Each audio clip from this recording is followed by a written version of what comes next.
Olá, eu de novo com vocês.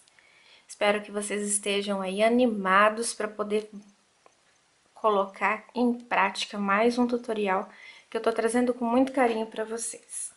Dessa vez nós vamos falar desta coruja aqui. Olha, essa coruja, ela está no livro Floresta Encantada, da Johanna Basford. Esse é o meu colorido que está no meu livro. Ele está em andamento e eu vou mostrar aqui para vocês como que eu fiz, então, essa técnica aqui, que o pessoal gostou muito, que tem esse efeito que parece um tule bordado, dá um aspecto de tecido, né, de tulezinho bordado. Então, vamos lá conhecer quais os materiais que eu utilizei aqui e vocês vão ficar surpresos, gente, com a simplicidade da técnica, com a rapidez e com os materiais que são utilizados aqui. Bom, eu já comentei com algumas pessoas que eu amo trabalhar com giz de cera. O pessoal tem um pouco de medo, um pouco de receio de giz de cera, mas o giz de cera é um material bastante versátil. Aí, um belo dia, eu descobri esse giz de cera, gente. Eu amei. Giz de colorir, ele não veio escrito giz de cera, giz de colorir Evolution. Aí, este daqui, corpo resistente a quedas, realmente ele é bem mais resistente comparado ao Faber-Castell. Lógico, se você deixar cair, né, então.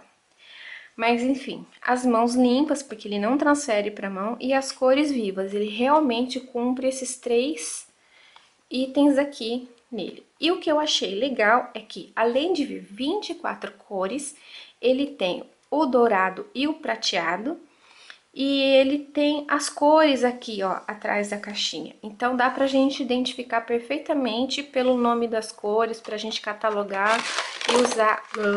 Ai, derrubando tudo. E utilizar. Olha, tá? Ele é bem mais longo, se você comparar com os outros que a gente geralmente encontra, ó. Tá vendo? Então, assim, eu achei diversas vantagens nesse giz de cera. E ele tem um cheirinho gostoso.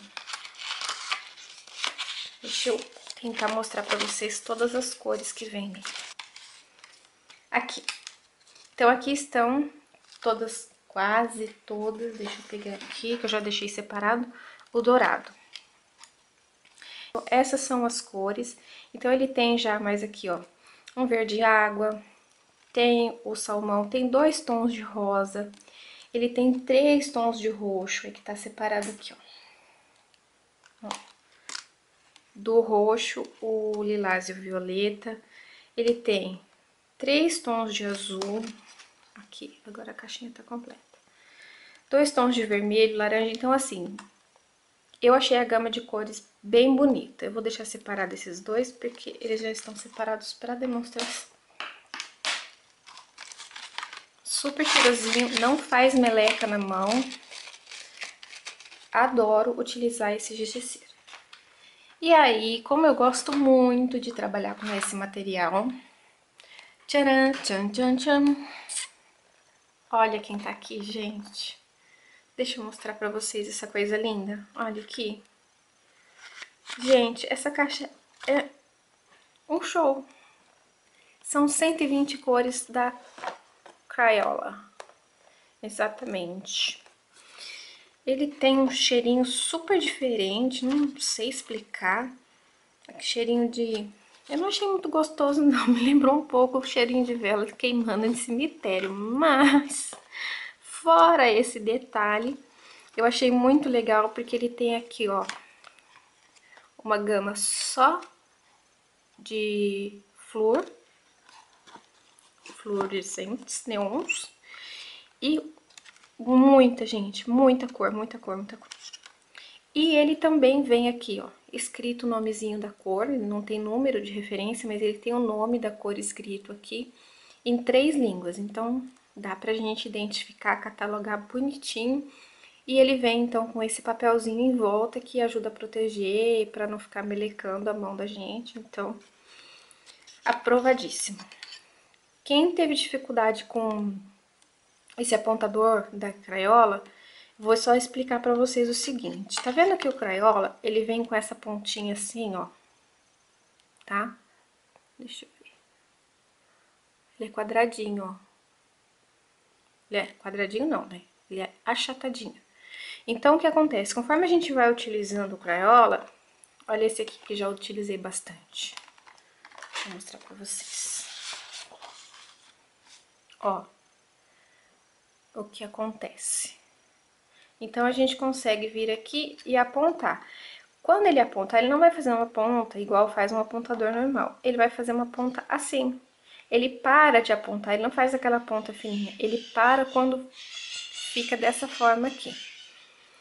Ele é bem mais, o furo dele aqui, ó, é bem mais largo. Então, se você não tomar cuidado e ficar girando o lápis aqui, você vai acabar estragando. Então, ele é interessante, mas não é o meu predileto, não. Eu prefiro um apontadorzinho daqueles bem basiquinho, velho.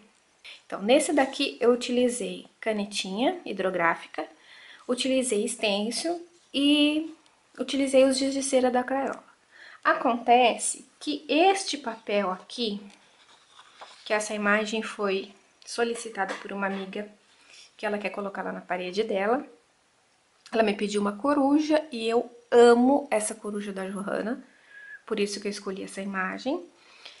E eu fui lá, então, na papelaria e pedi para imprimir, para xerocar a imagem num papel canson. Ele não cabe num A4, eles imprimiram para mim num A3, xerocou, né, num A3 e depois eu recortei as bordas aqui. Só que papel canson, ele é uma caixinha de surpresa, porque dependendo da marca, dependendo da gramatura, tudo isso interfere. Por exemplo, aqui eu tenho 3 papéis, todos eles são canson, todos eles são da mesma gramatura, mas se eu passar o giz de cera em cada um deles, o mesmo giz de cera, eu posso ter efeitos diferentes. Inclusive, dá diferença do lado direito e do avesso do papel. A textura é diferente dos dois lados do papel. Você vai descobrir isso. Deixa eu colocar aqui como eu tenho que catalogar mesmo essas cores, só para vocês verem.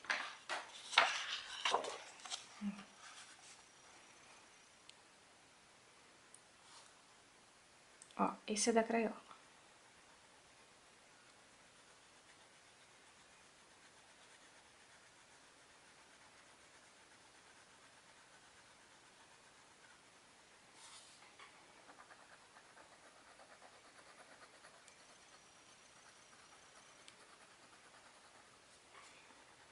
Tá?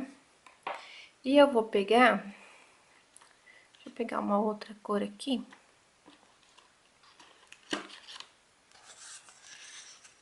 O mesmo papel do outro lado.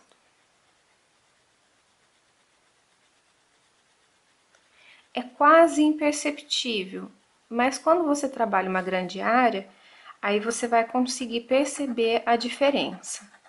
Outra coisa que interfere quando a gente trabalha com giz de cera é se a gente trabalha com ele com a ponta ou se a gente trabalha com a lateral do giz.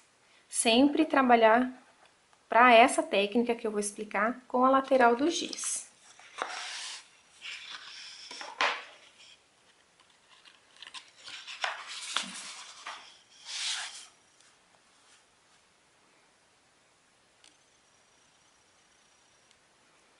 Então, assim, pode parecer que fica tudo igual, mas no final das contas acaba dando diferença sim, tá bom? Então, se vocês notarem alguma diferença, é por isso, por causa do papel, tá bem?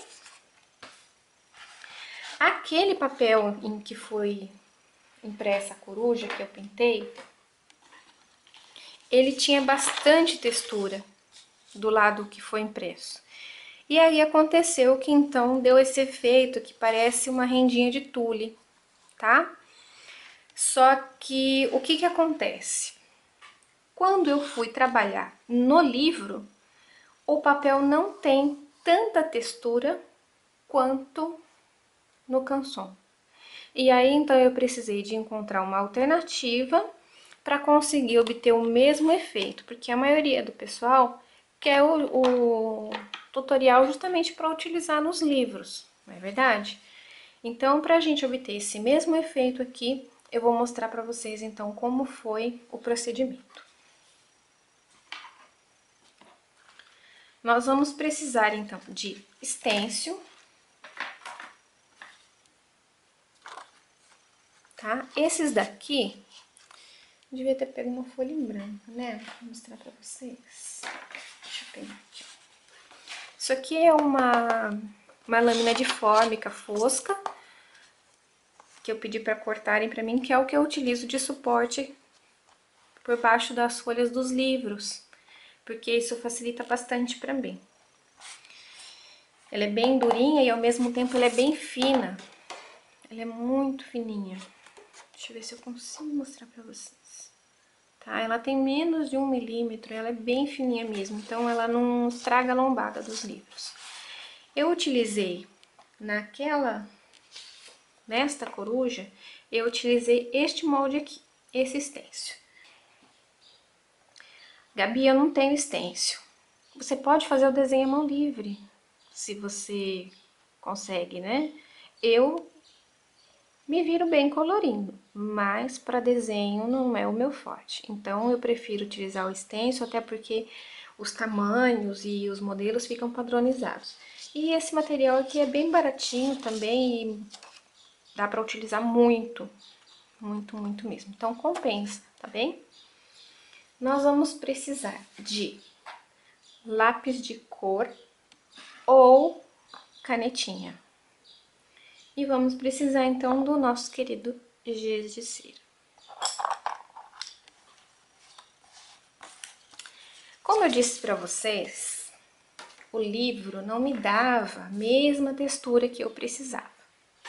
Então, se você tivesse o mesmo problema que eu tive, eu utilizei aquela prancheta de madeira. O que acontece? Ela é de Duratex. O Duratex tem isso. De um lado, ele tem uma textura mais lisa, que é o lado que vem o clipe. E o avesso é bem texturizado, ó. Tá? E aí a gente vai utilizar como suporte esse lado avesso aqui. Eu vou colocar aqui, ó, por baixo do meu desenho. Deixa eu ver se tá mostrando direitinho pra vocês.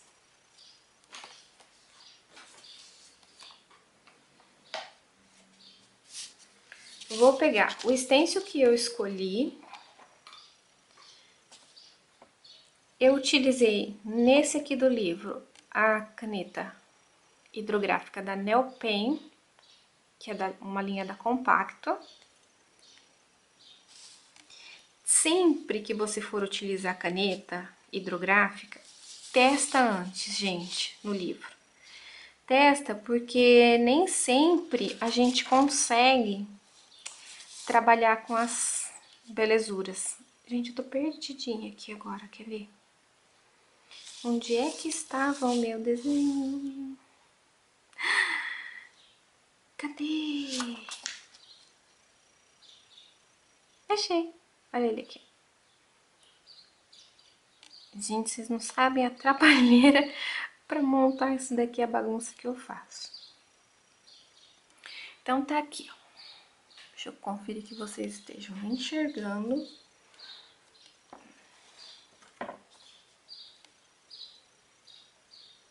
Olha lá. Tá? O que eu vou fazer aqui? Eu já havia testado nas páginas finais do livro e tive absoluta certeza de que esta caneta não iria manchar o verso da minha folha, tá? Então já tá até colorida o verso da minha folha aqui e ele não interferiu em nada. Então, Eu vou utilizar o stencil. Vamos encaixar ali. E eu vou primeiramente fazer só o contorno. O grande segredo quando a gente trabalha com caneta hidrográfica na hora de colorir é o seguinte: se você parar com a caneta no lugar, ela vai manchar. Porque o que vai acontecer? Se você pegar a canetinha, demorar com ela para sair do lugar, ela vai dispersar muita tinta. Então tem gente que põe, aí vai, põe e vai. O que acontece? Aqui, ó, tem uma dispersão grande de tinta, então fica aquela mancha escura. Não pode nem parar nem no começo, nem no final. É pôr e já saiu, tá? Treina um pouquinho antes num outro papel, para não fazer caquinha lá no livro. Aqui eu vou fazer um miolinho, acrescentar mais algumas bolinhas. E aí, a gente precisa, então, preencher esses espaços. Feito aquele teste, aquele treino, né? Pra gente não marcar nem o início nem o final do traço, a gente vai preencher. Quando a gente tem um bordado feito à máquina, quem já observou, acontece o seguinte, ó. Vamos supor que eu tenho essa pétala bordada no tecido. A máquina trabalha fazendo zigue-zague, até que ela preencha todos os espaços. Então, a gente vê no bordado com linha, os fios fazendo isso. Quando a gente vai preencher aqui com a canetinha, então eu vou seguir mais ou menos o mesmo trabalho que a máquina de bordar faria, ou que fosse o bordado à mão. Então, eu não vou alterar o traço, ele vai sempre num sentido só, ó.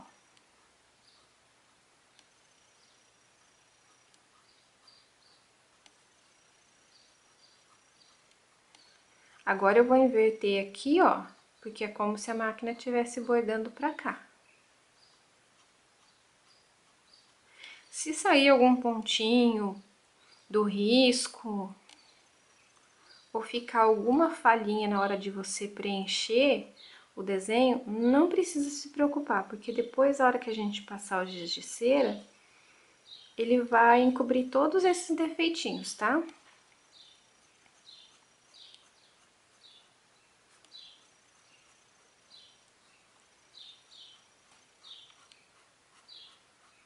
Segunda-feira aqui em casa é ótimo para gravar, porque é um sossego.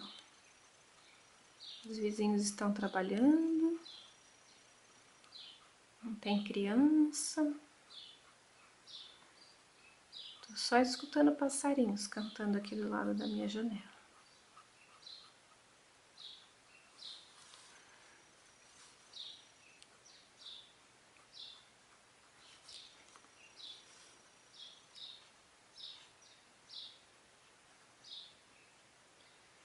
Aqui essa florzinha não tinha nenhum detalhe, eu deixei um miolinho dela vazado.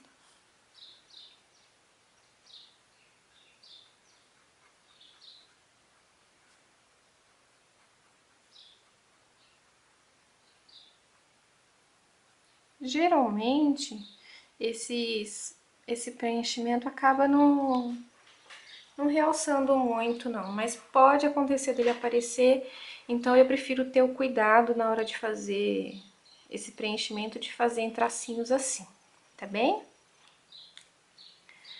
Aí é que vem a parte mais gostosa da brincadeira. Porque eu já tô com a minha placa aqui pra dar a textura, que foi a plaquinha que eu utilizei pra dar a textura. E nesse caso aqui eu utilizei esses dois tons de giz, porque eu não encontrei nenhum que fosse próximo o suficiente da cor da canetinha que eu escolhi. Então, eu vou utilizar os dois tons. O que é importante? Eu não vou trabalhar com o giz em pé. eu vou trabalhar com o giz deitado. Inclusive, a forma de segurar o giz vai ser essa daqui, tá? Com ele aqui assim, ó, não assim, ó, pra dentro da mão, tá bem? Aqui, a coruja do meu livro, eu colori com um lápis Faber-Castell comum, da linha escolar. E mesmo eu passando aqui por cima, ele não o giz de cera não interferiu. Eu achei isso super interessante, porque eu não precisei me preocupar com medo de estragar mesmo em cima das cores mais claras, olha aqui. Não vamos apertar demais o giz. Ele não pode ser leve demais que não transmita a cor, e ele não pode ser pesado demais para ele não granular. Lembrando que, assim, apesar de que esse giz aqui é o giz de cera da Bic, que eu tô utilizando aqui, depois eu vou fazer um outro teste para vocês mostrando com algum outro giz. Mas qualquer um deles dá certo, porque o giz de cera, o que acontece? Ele é um material que ele é bastante macio. Então, ele consegue captar a textura que você coloca aqui por baixo com bastante facilidade.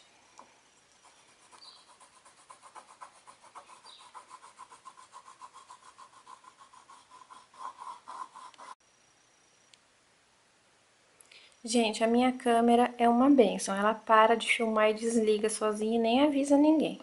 Ela é muito sem educação, vou ter que ter uma conversa séria com ela depois.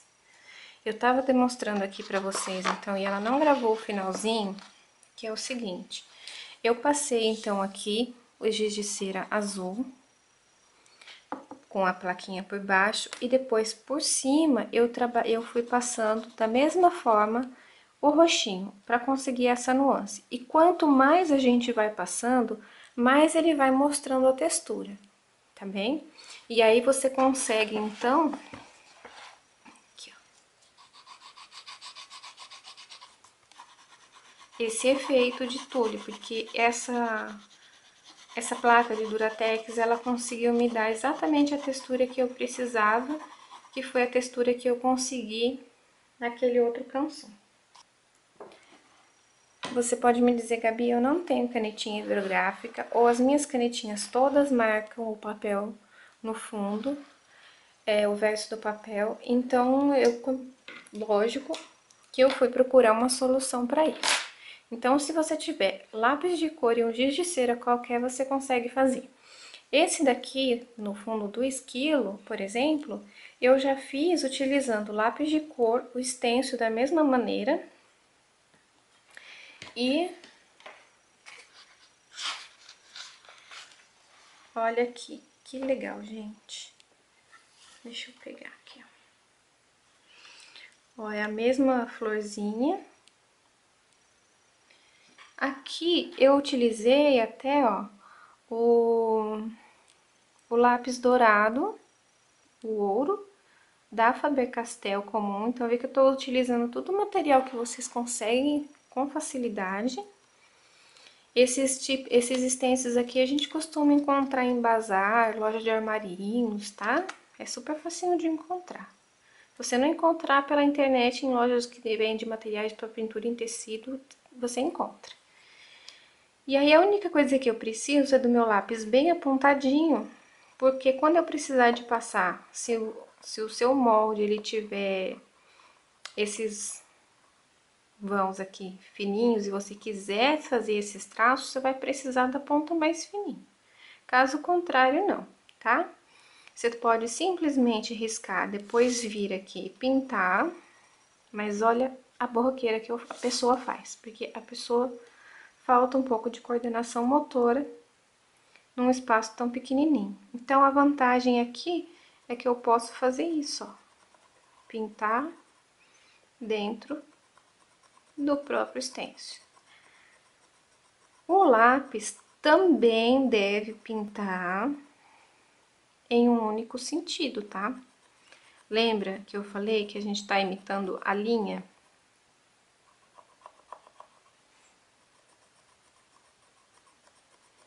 gente tá imitando um bordado. Então, se você pegar um tecido bordado, você vai ver que você consegue perceber esse movimento da linha aqui, ó. Depois eu vou dar um zoom pra vocês aqui. Vocês vão ver certinho. Ó. Mas dá, viu, gente? Quem tem um pouquinho mais de coordenação motor e paciência, dá pra fazer fora também, ó. É que aí a gente fica meio perdido nas bordinhas, né? Eu fico com medo de sair do desenho e acabar estragando. Então, eu prefiro colorir com ele aqui assim, ó. Acho bem mais fácil, bem mais rápido. Porque aí eu não preciso ficar me preocupando se eu tô ultrapassando o limite do desenho ou não. Deixa eu colocar aqui. Gente, vocês estão gostando então dos vídeos? O pessoal tem me dado um retorno super bacana, eu tô tão contente. Tô muito contente mesmo de fazer esse trabalho pra vocês. Eu tô só com um pouquinho de dificuldade para enviar meus vídeos, porque infelizmente a internet aqui em casa tá caótica. Ontem, para eu conseguir terminar de carregar os vídeos do tutorial do lobo, eu precisei de ancorar pelo Wi-Fi na minha rede de dados do celular, porque eu não estava conseguindo carregar de jeito nenhum. A gente paga caro pela internet e no final das contas, né?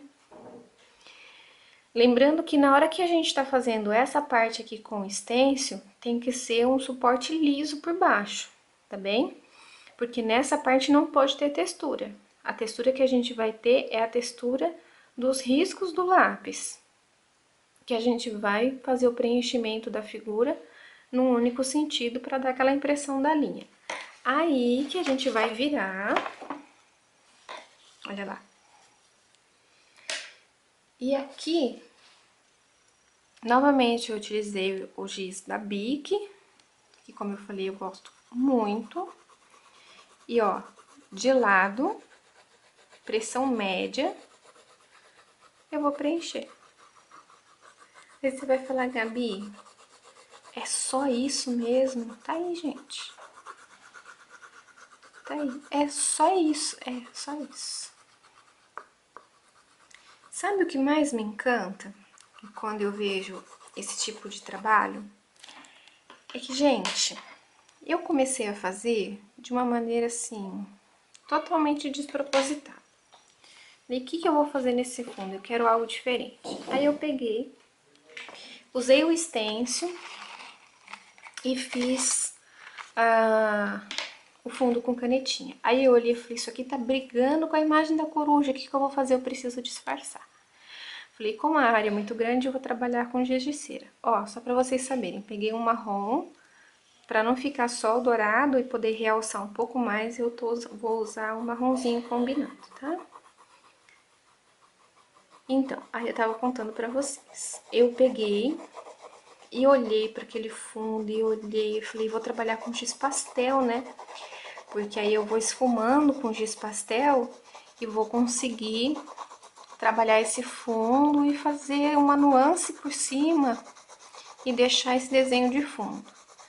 Aí eu me lembrei que eu tinha usado canetinha hidrográfica já em alguns detalhes ali em volta daquela coruja. E que se eu usasse giz pastel, eu ia precisar de utilizar um fixador. E o fixador, ao tomar contato com a canetinha, ia borrar todo o meu trabalho. Eu falei, e agora, hein? O que eu vou fazer? Aí, como Deus é lindo demais, gente. Porque eu falo assim, não existe acaso. Acaso é o nome que as pessoas utilizam quando elas não querem dar os devidos créditos àquele que merece, que é Deus. E toda a criatividade, fui eu que criei. Não, você não criou coisa nenhuma. A criatividade que você tem foi Deus que te deu. Então, quem criou foi Ele. É como eu penso. Posso estar enganada, pode ter quem pense diferente de mim, mas pra mim é assim. Eu vejo que tudo aquilo que eu não aprendi em tutorial nenhum, como foi o que aconteceu aqui, para conseguir esse efeito.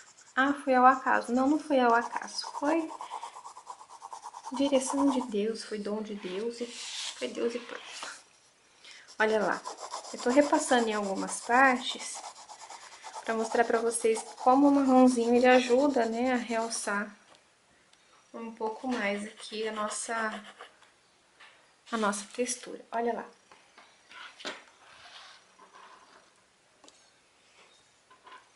Tá legal, gente? Olha que joia. Então dá pra você fazer sim, com qualquer material que você tiver. Somente isso mesmo. Eu espero que vocês tenham gostado, que vocês curtam, se divirtam, explorem os materiais que vocês têm em casa. Muitas vezes a gente fica com material lá que a gente acha feio, acha ruim, acha que não tem muita cor, não tem muita validade. Ah, isso aqui não é legal, não existe material ruim. O que acontece é que se você pegar, por exemplo, o giz de cera para pintar num papel texturizado e quiser que ele fique com a cobertura homogênea, você não vai conseguir. Só com o giz de cera não, tá? Porque é o que o material proporciona. Se você quer um efeito de preenchimento que parece tinta, use tinta. Se você quer um efeito que pareça lápis de cor, use lápis de cor. Então, desde que você não crie uma expectativa errada sobre o material, então você consegue efeitos desejáveis sim. Esse desenho mesmo, que também aparece na abertura do meu canal, ele foi feito, parte dele aqui, ó, com lápis de cor, o barquinho, o inseto, a lanterna, as folhagens, o cogumelo, foram feitos com lápis de cor. Agora, todo esse fundo aqui, ó, e toda essa água foi feita com giz de cera. Mas por que que ele não tem esses buraquinhos? Essa é outra técnica com giz de cera que eu vou mostrar para vocês no próximo vídeo. Tá bem? Então, um grande beijo para vocês. Se fosse a Carol, né? A Carol diria assim: um beijo e até mais. Carol, um grande beijo para você, minha linda. Eu adoro seus vídeos, amor. Tá bom? Mas não, eu não vou imitar a Carol, não. Eu vou dizer o que eu disse no vídeo anterior. Um grande beijo para vocês e até o próximo vídeo. Tchau!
Uou!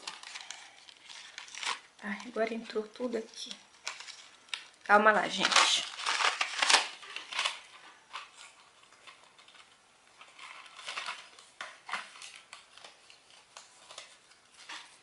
Deixa eu tentar mostrar pra vocês todas as cores que vem nesse kit.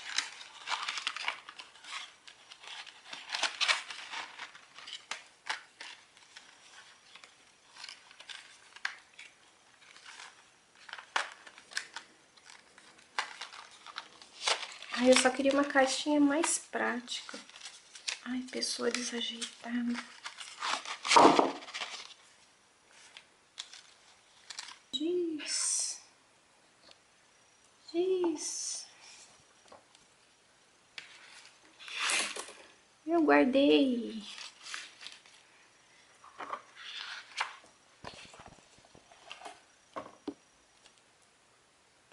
balançar. A câmera tá com vontade própria hoje.